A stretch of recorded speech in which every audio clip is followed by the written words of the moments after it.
നമ്മൾ മലയാളികൾക്ക് വളരെ ഇഷ്ടമുള്ള ഒരു തെലുങ്ക് നടനാണ് അല്ലു അർജുൻ. അല്ലു അർജുനെ മല്ലു അർജുൻ എന്ന് വരെ വിളിക്കുന്നുണ്ട്. മലയാളത്തിന്റെ ദത്തപുത്രൻ എന്നൊക്കെ പറഞ്ഞ് നമുക്കറിയാം. അല്ലു അർജുന്റെ സിനിമകളൊക്കെ അവിടെ വളരെ ഹിറ്റാണ്. ആര്യ എന്ന് പറയുന്ന ആ ഒരു സിനിമയുടെ കൂടി ഭയങ്കര മാർക്കറ്റ് അല്ലു അർജുന് കൂടെയുണ്ട്. ഇന്നത്തെ ഒരു യൂത്തിന് പക്ഷേ 90s കിഡ്സ് മുതൽ ഒരു 2000 കാലഘട്ടങ്ങളിലൊക്കെ കോളേജിൽ പഠിക്കുന്ന ഒരു സമയത്ത് അന്ന് മുതൽ സിനിമ കാണുന്ന ആളുകൾക്ക് മുതൽ അല്ലു അർജുൻ ഭയങ്കര ഫേവറേറ്റ് ആണ്.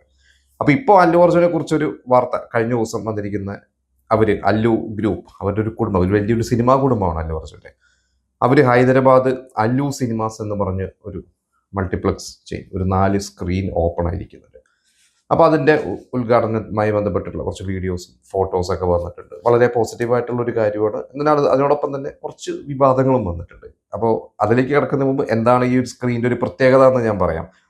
അത് അല്ലു സ്റ്റുഡിയോസ്, അതിന്റെ അവിടെയാണ് അല്ലു സ്റ്റുഡിയോസ് എന്നാണ് മൊത്തത്തിലുള്ള ഇതിന് പറയുന്നത്. അവിടെയാണ് ഈ അല്ലു സിനിമാസ് ഓപ്പൺ ആയിരിക്കുന്നത്.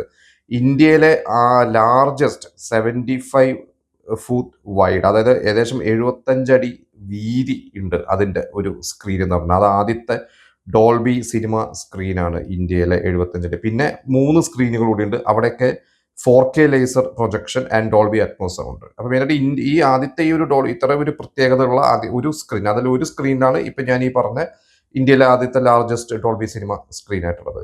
പിന്നെ ഇതിന്റെ ടോട്ടൽ കപ്പാസിറ്റി ഏകദേശം 400 സീറ്റ്സ്. എനിക്ക് എക്സാക്ട്ലി എനിക്ക് 400 സീറ്റിന് മുകളിലാണ് ടോട്ടൽ കപ്പാസിറ്റി ഉള്ളത്. നമ്മുടെ മൾട്ടിപ്ലക്സ് എന്നൊക്കെ പറയുമ്പോൾ അത് കുറച്ചുണ്ടാവുള്ളൂ. ചിലപ്പോൾ ഈ ചില VIP സീറ്റ്സിലൊക്കെ 100-110 സീറ്റ്സിലൊക്കെ ആ റേഞ്ചിലൊക്കെ ഉണ്ടാവുള്ളൂ. എന്തായാലും 400 സീറ്റാണ് ടോട്ടൽ കപ്പാസിറ്റി എന്നാണ് പറയുന്നത്. ടിക്കറ്റ് ചാർജ് 295 നോർമൽ, പിന്നെ റിക്ലൈനർ സീറ്റ്സിന് 350. ഈ പറഞ്ഞ പോലെ നമുക്ക് ഇവിടുത്തെ വെച്ച് കമ്പയർ പറ്റുമെങ്കിലും ഇവിടെയും ഇപ്പൊ ഏകദേശം 200-250 അടുത്തൊക്കെ വരുന്നുണ്ട് പല ടിക്കറ്റ് ചാർജുകളൊക്കെ, ബുക്കിംഗ് ചാർജ് ഉൾപ്പെടെ. ഇത് ഹൈദരാബാദാണ്, കുറച്ചും കൂടിയും അവിടെ റിച്ച് ആണ്. ഇവർക്ക് ഓൾറെഡി ഗീത ആർട്സ് എന്ന് പറഞ്ഞിട്ട് ഒരു പ്രൊഡക്ഷൻ കമ്പനി ഉണ്ട്. നമുക്കറിയാം ഇപ്പൊ ഈ അല്ലു അർജുന്റെ അച്ഛൻ അല്ലു അരവിന്ദ്, അല്ലു ഫാമിലിയെ കുറിച്ച് പറയണം. അല്ലു രാമലിംഗ എന്ന് പറഞ്ഞ അദ്ദേഹം 1000ഓളം സിനിമകൾ അഭിനയിച്ചിട്ടുള്ള ഒരു നടനാണ്. അദ്ദേഹത്തിന് 3 മക്കളുണ്ട്. അതിലെ ഒരു മകനാണ് അല്ലു അരവിന്ദ്. അല്ലു അരവിന്ദിന്റെ മകനാണ് അല്ലു അർജുൻ. ഈ അല്ലു അരവിന്ദ് അദ്ദേഹം പ്രൊഡക്ഷനിലാണ് അദ്ദേഹം കോൺസെൻട്രേറ്റ് ചെയ്തിരുന്നത്. ഈ പറഞ്ഞ പോലെ അല്ലു അർജുന്റെ മുത്തശ്ശൻ അഭിനയത്തിലും പ്രൊഡക്ഷനിലും ഒക്കെ ഉണ്ടായിരുന്നു. അല്ലു അർജുന്റെ അച്ഛൻ അല്ലു അരവിന്ദ് പ്രൊഡക്ഷനിലാണ്. അപ്പൊ അദ്ദേഹമാണ് ഗീത ആർട്സ് എന്ന് പറഞ്ഞ പ്രൊഡക്ഷൻ കമ്പനി തുടങ്ങിയത്. ഈ ഗീത ആർട്സ് ഒരു ഭഗവത്ഗീതയുടെ അതിനെ ബേസ് ചെയ്തിട്ടാണ്. അപ്പൊ പലർക്കും തെറ്റിദ്ധാരണയുണ്ട് അല്ലു അർജുന്റെ അമ്മയുടെ പേരാണോ അല്ലെങ്കിൽ സഹോദരിയുടെ പേരാണോ ഈ ഗീത എന്ന് പറയുന്നത്. എനിക്ക് കുറെ കാലം തെറ്റിദ്ധാരണ ഉണ്ട്. പക്ഷെ അദ്ദേഹം തന്നെ, അല്ലു അരവിന്ദ് തന്നെ ഒരു ഇന്റർവ്യൂവിൽ ഒരിക്കൽ പറഞ്ഞു, ഇത് ഭഗവത്ഗീതനെ ബേസ് ചെയ്തിട്ടാണ് അദ്ദേഹം ഈ ഒരു പേരിട്ടുള്ളത്. അപ്പൊ ഇവർ ഒരുപാട് സിനിമകൾ പ്രൊഡ്യൂസ് ചെയ്തിട്ടുണ്ട്. ഇപ്പൊ ലേറ്റസ്റ്റ് ആയിട്ട് തന്നെ ആണെങ്കിൽ തണ്ടേൽ എന്ന് പറയുന്ന നാഗചൈതന്യയുടെ സിനിമ ഇവര് പ്രൊഡ്യൂസ് ചെയ്തിരിക്കുന്നതാണ് ഗീത ആർട്സ്. ഗേൾ ഫ്രണ്ട് എന്ന് പറഞ്ഞ രശ്മിക മന്ദാനയ്ക്ക് അഭിനയിച്ച സിനിമ. പിന്നെ അല്ലു അർജുന്റെ തന്നെ അലവൈകുണ്ഠപുരം എന്ന് പറയുന്ന സിനിമയും ഇവര് പ്രൊഡ്യൂസ് ചെയ്തിട്ടുള്ളത്. വലിയ 72 പ്രൊഡക്ഷൻ കമ്പനി തുടങ്ങി ആ ഒരു 70കൾ മുതൽ തന്നെ സിനിമകൾ പ്രൊഡ്യൂസ് ചെയ്യുന്ന ഒരു വലിയൊരു ഫാമിലിയാണ്. ഇതിൽ അല്ലു അർജുന്റെ അച്ഛന്റെ സഹോദരി സുരേഖയുടെ ഹസ്ബൻഡാണ് ചിരഞ്ജീവി. അപ്പൊ ഇവര് പലർക്കും അറിയാം, അമ്മാവനും മരുമകനുമാണ് ചിരഞ്ജീവി. രാംചരണും അല്ലു അർജുനും കസിൻസ് ആണ്. അപ്പൊ ഇവരുടെ ഈ ഒരു ഗീത ആർട്സ് എന്ന് പറയുന്ന ഈ ഒരു പേര് എല്ലായിടത്തും ഉണ്ട്. അത്യാവശ്യം അവർ ഹിന്ദി സിനിമയൊക്കെ പ്രൊഡ്യൂസ് ചെയ്തിട്ടുള്ളതാണ്. എനിക്കിവിടെ മലയാളം ചെയ്തിട്ടില്ല തോന്നുന്നു, തമിഴ് ചെയ്തിട്ടുണ്ട്, തെലുങ്ക്, ഹിന്ദി ഒക്കെ ചെയ്തിട്ടുണ്ട്. അപ്പൊ ഇവരുടെ ഈ അല്ലു എന്ന് പറയുന്ന ഈ ഒരു പേര് ഒരു പക്ഷേ ഇന്നത്തെ ജനറേഷനും അല്ലു എന്ന് പറഞ്ഞാൽ അല്ലു അർജുനാണ്. അപ്പൊ ഇവരുടെ ഈ ഒരു കുടുംബത്തിന്റെ ഒരു പേര് കുറച്ചും കൂടി പാൻ ഇന്ത്യൻ ലെവലോ അല്ലെങ്കിൽ ലോകമെമ്പാടും ഒക്കെ അറിയാൻ വേണ്ടിയും കൂടി ആയിരിക്കാം ഇവര് അല്ലു സിനിമാസ് എന്ന് പറഞ്ഞ പേര്, ഒരു ഗീത ആർട്സിന്റെ പുറത്ത് അതിനപ്പുറം അല്ലു സിനിമാസ് എന്ന് പറഞ്ഞ പേരിടാൻ കാരണം അത് തന്നെയായിരിക്കുമെന്നാണ് എനിക്ക് തോന്നുന്നത്. പിന്നെ ഇതില് ഒരു ഗസ്റ്റുകൾ അറ്റൻഡ് ചെയ്തതിൽ അങ്ങനെ ഭയങ്കരമായിട്ടുള്ള ഒരു സിനിമ എന്നുള്ള സെലിബ്രിറ്റീസ് ഒന്നുമില്ല. പ്രധാനമായിട്ടും അല്ലു കുടുംബത്തിൽ എല്ലാവരും ഉണ്ട്. അല്ലു അർജുൻ ഉണ്ട്, അല്ലു അർജുന്റെ വൈഫ്, അല്ലു അർജുന്റെ അനിയൻ, പിന്നെ ഈ പറഞ്ഞ അല്ലു അർജുന്റെ അച്ഛനും അവരൊക്കെ ഉണ്ട്. ഇത് കൂടാതെ ഇത് ഉദ്ഘാടനം ചെയ്തത് രേവന്ത് റെഡ്ഡിയാണ്, തെലങ്കാന ചീഫ് മിനിസ്റ്റർ. അപ്പൊ ഇത് ആയിരുന്നു ഭയങ്കര കൗതുകരം. കാരണം നമുക്കറിയാം കുറച്ചു കാലം മുമ്പ്, കഴിഞ്ഞതിന്റെ മുമ്പത്തെ വർഷമൊക്കെ മറ്റേ പുഷ്പ എന്ന് പറയുന്ന പുഷ്പ 2 റിലീസായ സമയത്ത് അല്ലു അർജുൻ ഒരു ഫാൻ ഷോന്റെ ഇടയ്ക്ക് അല്ലു അർജുന്റെ സിനിമ കാണാൻ തിക്കിത്തിരക്കി വന്ന ഒരു സ്ത്രീ മരിച്ചതൊക്കെ നമ്മൾ അറിഞ്ഞത്. അപ്പൊ അതിന്റെ പേരിൽ അന്ന് അല്ലു അർജുനെ അറസ്റ്റ് ചെയ്ത് അല്ലു അന്ന് 2 ദിവസം ഇപ്പൊ അന്ന് ജയിലിലല്ല, ഈ പറഞ്ഞ പോലെ പോലീസ് കസ്റ്റഡിയിലുണ്ടായിരുന്നു. അപ്പോൾ അന്നത് രേവന്ത് റെഡ്ഡിയാണ് അറസ്റ്റ് ചെയ്തത്. അപ്പോൾ അന്ന് ഒരുപാട് പൊളിറ്റിക്കൽ പ്രഷറുകളും ഒരുപാട് നമുക്കറിയാം അന്ന് ഭയങ്കര പ്രശ്നങ്ങളൊക്കെ ഉണ്ടായിരുന്നു. അപ്പോൾ സിനിമയ്ക്കകത്ത് തന്നെ ഒരു രേവന്ത് റെഡ്ഡിക്ക് എതിരെ ആളുകൾ സംസാരിച്ചു. പക്ഷേ രേവന്ത് റെഡ്ഡി എന്ന് പറയുന്ന വ്യക്തി അന്ന് പറഞ്ഞത് അല്ലു അർജുൻ തെറ്റ് ചെയ്തു, അദ്ദേഹത്തെ അറസ്റ്റ് ചെയ്യുന്നു, അദ്ദേഹം കുറ്റക്കാരനാണ്, അന്ന് അദ്ദേഹം അതിന് ആ ഒരു ഫാൻ ഷോയ്ക്ക് പോകാൻ പാടില്ലായിരുന്നു, ഭയങ്കര പ്രശ്നമായിരുന്നു. അന്ന് അല്ലു അർജുന്റെ ഭാര്യയുടെ അച്ഛൻ കോൺഗ്രസ്സുകാരനാണ്. എന്നിട്ട് രേവന്ത് റെഡ്ഡി തന്നെ പറഞ്ഞു അല്ലു അർജുന്റെ ഫാദർ ഇൻ ലോ കോൺഗ്രസ് ആണ്, പക്ഷെ ഞാൻ ഇവിടെ രാഷ്ട്രീയം നോക്കില്ല, അല്ലുവിന്റെ കുടുംബമായി എനിക്ക് ബന്ധമുണ്ട്, പക്ഷെ ഇതിൽ അല്ലു അർജുൻ തെറ്റുകാരനാണ്, അതുകൊണ്ട് ഞാൻ അറസ്റ്റ് ചെയ്യുന്നു എന്ന് പറഞ്ഞിട്ട് അന്ന് ഭയങ്കര വിവാദം ഉണ്ടായത്. പിന്നീട് അല്ലു ജാമ്യത്തിലൊക്കെ ഇറങ്ങി, അത് ആ ഒരു പ്രശ്നമൊക്കെ പിന്നെ ഇപ്പോൾ സോൾവ് ആയി തോന്നുന്നു. അപ്പൊ ആ രേവന്ത് റെഡ്ഡിയാണ് ഇന്ന് അല്ലു അർജുന്റെ സിനിമാസ് ഉദ്ഘാടനം. അതായത് രേവന്ത് റെഡ്ഡിനെയാണ് ഇവര് ക്ഷണിച്ചത്. അപ്പോൾ രേവന്ത് റെഡ്ഡിയാണ് നമുക്കറിയാം ചീഫ് മിനിസ്റ്റർ എന്ന് പറഞ്ഞു കഴിഞ്ഞാൽ. രേവന്ത് റെഡ്ഡി ഹൈദരാബാദ് കൊണ്ടുവരുന്ന വികസനങ്ങളെ കുറിച്ചൊക്കെ നമുക്കറിയാം. അദ്ദേഹം വളരെ എനർജറ്റിക് ആയിട്ടുള്ള ഒരു ചീഫ് മിനിസ്റ്ററാണ്.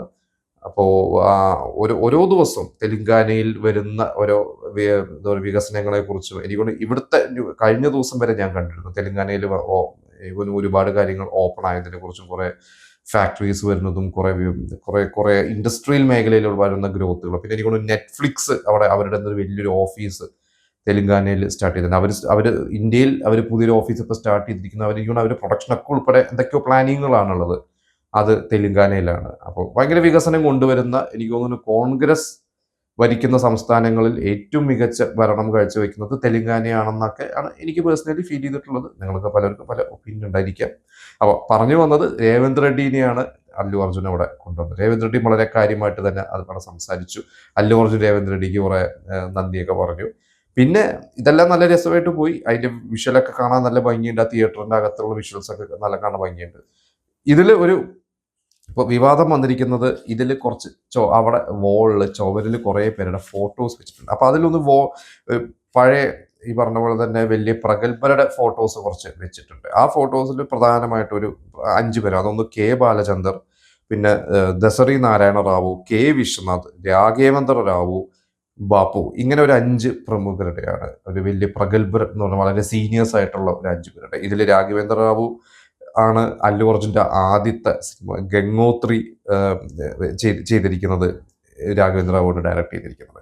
ഇതുകൂടാതെ അല്ലു അർജുൻ, അല്ലു ഫാമിലി എന്ന് പറഞ്ഞിട്ട് അല്ലു രാമലിംഗ, അല്ലു അരവിന്ദ്, ചിരഞ്ജീവി, നമ്മുടെ അല്ലു അർജുൻ്റെ മുത്തശ്ശനും അല്ലു അർജുൻ്റെ അച്ഛനും, പിന്നെ ചിരഞ്ജീവി. നമുക്ക് ചിരഞ്ജീവി ശരിക്കും അല്ലു കുടുംബമല്ല, പക്ഷെ അല്ലു കുടുംബത്തിലെ മരുമകനാണ്. പിന്നെ ചിരഞ്ജീവി വലിയൊരു നടനാണ്. ഇവർക്കൊരു അല്ലു അർജുനൊക്കെ ഒരു ഗുരുസ്ഥാനിയും പോലെ തന്നെയാണ് ചിരഞ്ജീവി. അതുകൊണ്ട് ഇവരുടെ 3 പേരുടെയും അവിടെ ഫോട്ടോ ഉണ്ട്. ഇത് കൂടാതെ വിവാദം വന്നിരിക്കുന്നത് വോൾ ഓഫ് ഫെയിം എന്ന് പറഞ്ഞിട്ട് കുറെ പേരുടെ ഫോട്ടോസ്, കുറെ സംവിധായകരുടെ ഫോട്ടോസ് വന്നിട്ടുണ്ട്. അതിൽ ഉള്ളത് രാജമൗലി, സന്ദീപ് വങ്കറെഡ്ഡി, പ്രശാന്ത് നീൽ, വെട്രിമാരൻ, ആറ്റ്ലി, ഋഷഭ് ഷെട്ടി, മണിരത്നം, സുകുമാർ, ത്രിവിക്രം, രാജ്കുമാർ ഹിറാനി, സഞ്ജയ് ലീല ബൻസാലി, പിന്നെ ലിജോ ജോസ് പല്ലിശ്ശേരി. വേറെ ഉണ്ട് എന്ന് തോന്നുന്നു. ഇത്രയുമാണ് എനിക്ക് ലിസ്റ്റ് കിട്ടിയത്.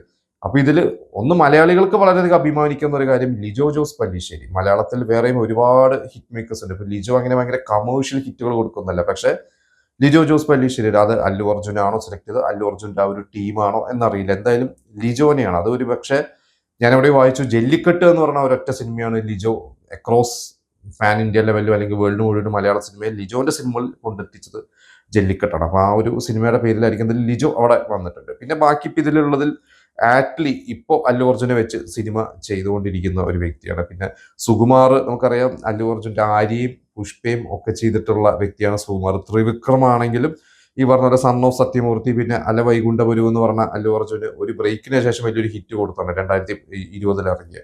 അപ്പൊ ഇതിന്റെ ഡയറക്ടറാണ്. പിന്നെ ബാക്കി നമുക്കറിയാം രാജ്കുമാർ ഹിറാനിയാലും സഞ്ജയ് ലീല ബൻസലിന്റെ ഒക്കെ ഇവരൊക്കെ ഇതാണ്, ഭയങ്കര പ്രഗത്ഭരാണ്. പക്ഷെ ഇതിലിപ്പോൾ വിവാദം വന്നിരിക്കുന്ന കുറെ പേരെ ഒഴിവാക്കി എന്ന് പറയുന്നതാണ്. അതിൽ നമ്മുടെ കേരളത്തിൽ തന്നെ വിവാദം പറഞ്ഞ് ലിജോ ജോസ് പല്ലിശ്ശേരിയുടെ പേരുണ്ട്, ഫോട്ടോ ഉണ്ട്. പക്ഷെ എന്തുകൊണ്ട് ബാക്കിയുള്ള, അതായത് നമുക്കറിയാം അങ്ങ് പത്മരാജൻ, അടൂർ ഗോപാലകൃഷ്ണൻ മുതൽ അങ്ങ് ഒരുപാട് പേരുണ്ട്. അപ്പോൾ അവരുടെ ആരും പേര് എന്തുകൊണ്ട് വെച്ചില്ല? പിന്നെ അവിടെ തന്നെ നമുക്ക് ഈ പറഞ്ഞ പുരി ജഗന്നാഥിന്റെ പേരില്ല, ശ്രീനു വൈറ്റില്ല, രാം ഗോപാൽ വർമ്മ, ഇവരൊക്കെ എന്തുകൊണ്ട് ഇല്ല എന്നുള്ളതാണ് അതിൽ പറഞ്ഞിരിക്കുന്നത്. ആരാണ് ഇത് തെരഞ്ഞെടുക്കുന്നത്? എന്താണ് ഈ തെരഞ്ഞെടുക്കുന്നതിന് മാനദണ്ഡം? അപ്പൊ ഇതില് ഒരു നെഗറ്റീവായിട്ട് വന്നൊരു കാര്യം എന്ന് വെച്ചാൽ, ഇന്നിപ്പോ ആറ്റ്ലിയുടെ സിനിമയാണ് അല്ലു അർജുൻ ചെയ്തുകൊണ്ടിരിക്കുന്നത്. അപ്പൊ അതുകൊണ്ടാണോ അല്ലു അർജുൻ ആറ്റ്ലിയുടെ ഫോട്ടോ വെച്ചിരിക്കുന്നത്? പിന്നെ അല്ലുവുമായി പ്രവർത്തിച്ചവർ, അല്ലു കുടുംബമായി വർക്ക് ചെയ്തിട്ടുള്ളവർ, അല്ലെങ്കിൽ ഇനി വർക്ക് ചെയ്യാൻ സാധ്യതയുള്ളവർ, അവരെയാണ് അതിൽ ഹൈലൈറ്റ് ചെയ്തിരിക്കുന്നത്. കാരണം ഇതിലൊരു ബിസിനസ്, അല്ലു അരവിന്ദ് ഇതിലൊരു ബിസിനസ് കണ്ടിട്ടാണോ ഇവരുടെയൊക്കെ ഫോട്ടോസ് വെച്ചിരിക്കുന്നത് എന്നൊക്കെ പറഞ്ഞ് കുറെ വിവാദങ്ങളൊക്കെ ഉണ്ട്. പക്ഷെ പിന്നെ അതിൻ്റെ ഒരു കമന്റ് ഞാൻ കണ്ടു, ഇതാ വിഷ്വൽസ് പുറത്ത് വന്നിരിക്കുന്നത് കുറച്ച് മാത്രമേ ഉള്ളൂ. അപ്പൊ നമ്മളാരും അവിടെ പോയി, ഞാൻ പോയി കണ്ടിട്ടില്ല. അപ്പോൾ നേരിട്ട് പോയി അവിടെ എല്ലാം കാണാതെ നമുക്ക് എല്ലാം പറയാൻ പറ്റില്ല എന്ന് പറയുന്നുണ്ട്. പക്ഷെ എങ്കിൽ പോലും ഇപ്പോൾ അതൊരു ചർച്ചയായി മാറിയിരിക്കുകയാണ്. പിന്നെ അതിലൊരു പോസിറ്റീവായിട്ടുള്ള മറ്റൊരു കാര്യം ഞാൻ വായിച്ചത്, അതിൽ കുറെ നടന്മാരുടെ പേരുകൾ എഴുതിയിരിക്കുന്നതിൽ മലയാളത്തിൽ നിന്ന് ഒരുപാട് പേരുടെ പേരുണ്ട്. അതിൽ ഒരു ഇന്നത്തെ പുതിയ യുവതാരങ്ങളിൽ നസ്ലിന്റെ പേര് അതിൽ എഴുതിയിരിക്കുന്നു. അതിൽ ഇനി 2 പ്രാവശ്യം നസ്ലിന്റെ പേര് എഴുതിയിരിക്കുന്നു എന്ന് പറഞ്ഞു. ഇപ്പൊ എല്ലാവരും, അപ്പൊ ഇപ്പൊ ശരിക്കും ട്രോളുകളിലൊക്കെ ഏറ്റവും കൂടുതൽ നസ്ലിനും സന്ദീപും, പടക്കളം സന്ദീപും, ഇവർ രണ്ടുപേരിലും ആരാണ് സ്റ്റാർ എന്നൊക്കെ പറഞ്ഞിട്ടൊക്കെ ഇപ്പൊ മോഹൻലാൽ മമ്മൂട്ടി ഫാൻ ഫൈറ്റ് പോലെ ഇന്നത്തെ യൂത്തിന്റെ ഒരു ഫൈറ്റ് ഇപ്പൊ ഞാൻ കാണുന്നുണ്ട് സോഷ്യൽ മീഡിയയിലൊക്കെ. നസ്ലിനാണോ സന്ദീപാണോ മികച്ച നടൻ, ആരാണ് മികച്ച സ്റ്റാർ എന്നൊക്കെ പറഞ്ഞിട്ട്. അപ്പൊ എന്തായാലും ഇപ്പൊ നസ്ലിന്റെ പേരുണ്ട്, സന്ദീപിന്റെ പേര് അതിലില്ല എന്ന് പറഞ്ഞിട്ടൊക്കെ ഒരു തമാശയായിട്ട് എനിക്ക് തോന്നിയിട്ടുള്ളൂ. കാരണം സന്ദീപൊക്കെ ഇനിയും ഒരുപാട് വളരാനുണ്ട്, നസ്ലിനും വളരാനുണ്ട്. അപ്പൊ അവരൊരിക്കലും നമുക്കൊരു ഫാൻ ഫൈറ്റിലോട്ടൊന്നും ഇവരൊന്നും കൊണ്ടും ഇവരുടെ പേര് വലിച്ചിറക്കി എഴുതുന്നതാണ് എനിക്ക് പേഴ്സണലി തോന്നിയിട്ടുള്ളത്. അപ്പൊ എന്തായാലും ഇതില് എനിക്ക് ബേസിലിന്റെ പേരുകളുണ്ട്, പൃഥ്വിരാജിന്റെ, ആരുടെയൊക്കെ പേരുകൾ, ജോർജിന്റെ പേര് ഞാൻ കണ്ടു. ഞാൻ ആ നടന്മാരുടെ പേര് കുറേ ഉള്ളതുകൊണ്ട് ഞാൻ അതെല്ലാം വായിച്ചിട്ടില്ല.